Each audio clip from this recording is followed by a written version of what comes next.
Let's take a good deep breath with that. As we put on some music and bring this all to a Merabh. Let's take a good deep breath.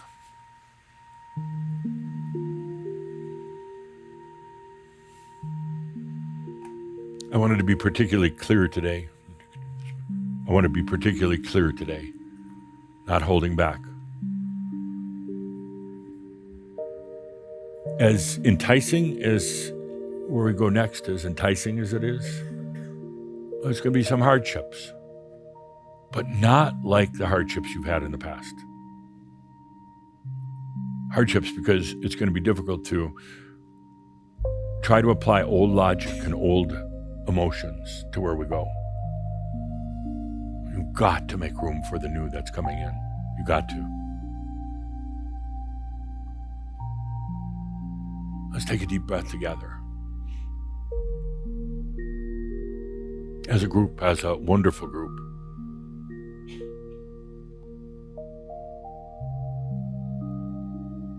We're already exploring where others aren't going. Consciousness and artificial intelligence. Oh, some are kind of talking about it, doing a little research, but not like what we're doing. Some of them are looking for their spiritual guidance, their new God, their new guru in AI. Oh, the book's are already coming out. I want to vomit. Because they have no clue of what's really happening in this crystalline resonance field. No clue. They're making it up. They say, well, no, I got it straight from my AI assistant that it's God. It's like, but it's like a child with dynamite and a lighter. They don't understand what's going on. That's why, as Calder said before, read the guide. No, it's not an easy read, intentionally. I don't want any fools coming along thinking they know it. You have to sit with it, be with it, understand it, not just intellectually, but from an awareness standpoint and a feeling standpoint. I insisted, as one of the authors of this guide, that it be difficult to read. And I told the others who were part of this, whether it was the writing or the editing or any of it, do not change a word. Do not make it easy. Because when one with true heart and a pure soul comes along, they actually aren't going to need to read a word. Oh, their eyes will read it, their mind will think they're reading, but they're going to be deep into the code, into the feeling, into the consciousness and the truth of it. They'll get it if they're ready.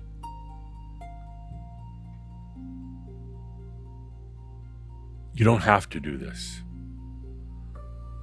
You can take what you call the easy life. Read some spiritual books once in a while.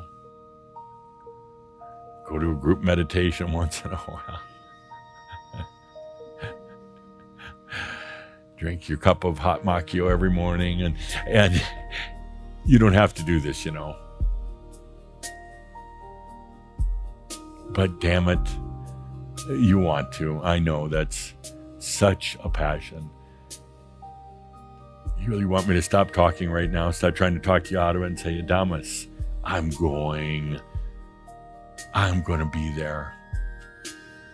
But I just want to read you the fine print before we set sail.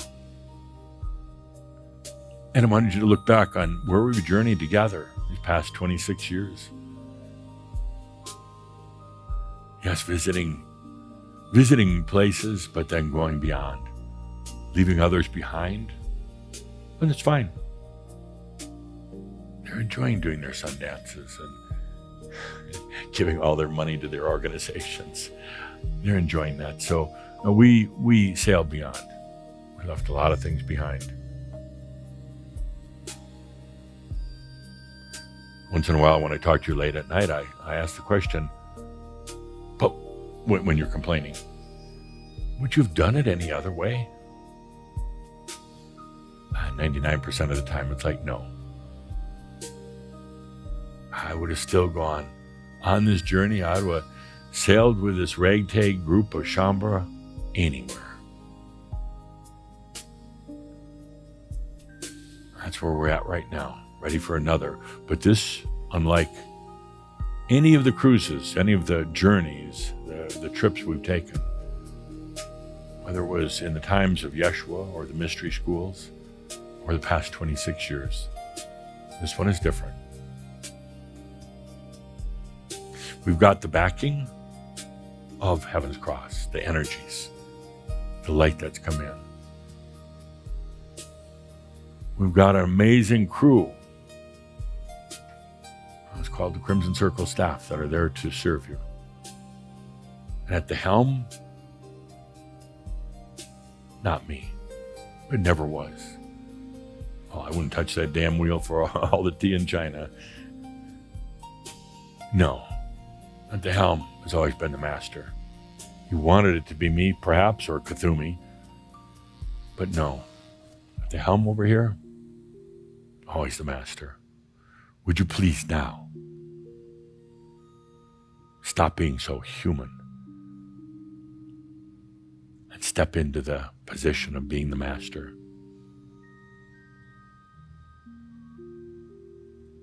Would you please stop thinking it's the human that has to guide the ship, has to plan the journey, and realize you've now been promoted to true master of the ship.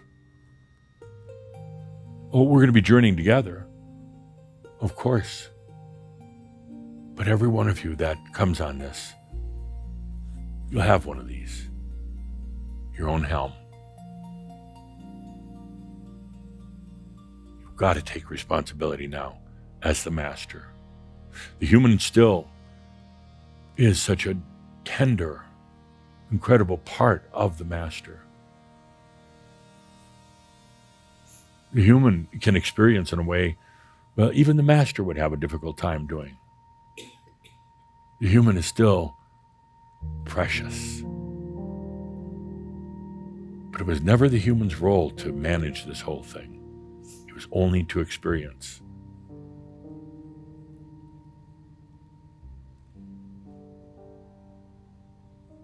Now let's bring it all together. Human, master, what you call divine. Let's bring it together as your light. Right back here. Right at the helm. Good deep breath together. Our last shout of this series. In a way, kind of our last shout, closing an era, 26 years. We'll still have our monthly gatherings for a short while. But right now,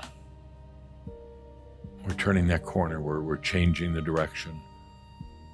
Take a deep breath and acknowledge where we've come from, how far we've come.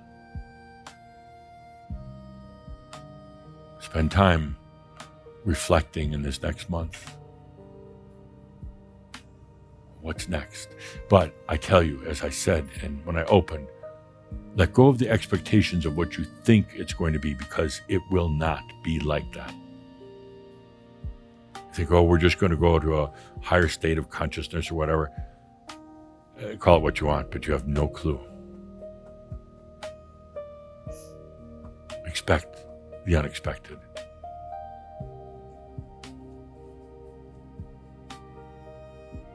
Let's take a deep breath together.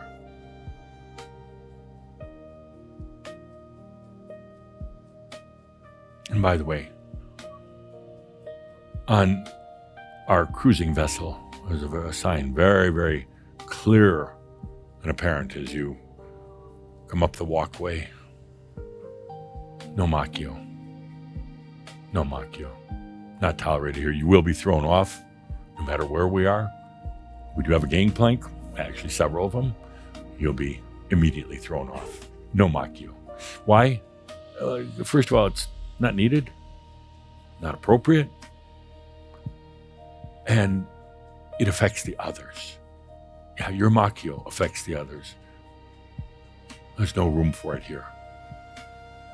You're going to need all of your clarity, all of your energy just the way it is. So let's take a good deep breath, dear crazy ones. A good deep breath. A good deep breath.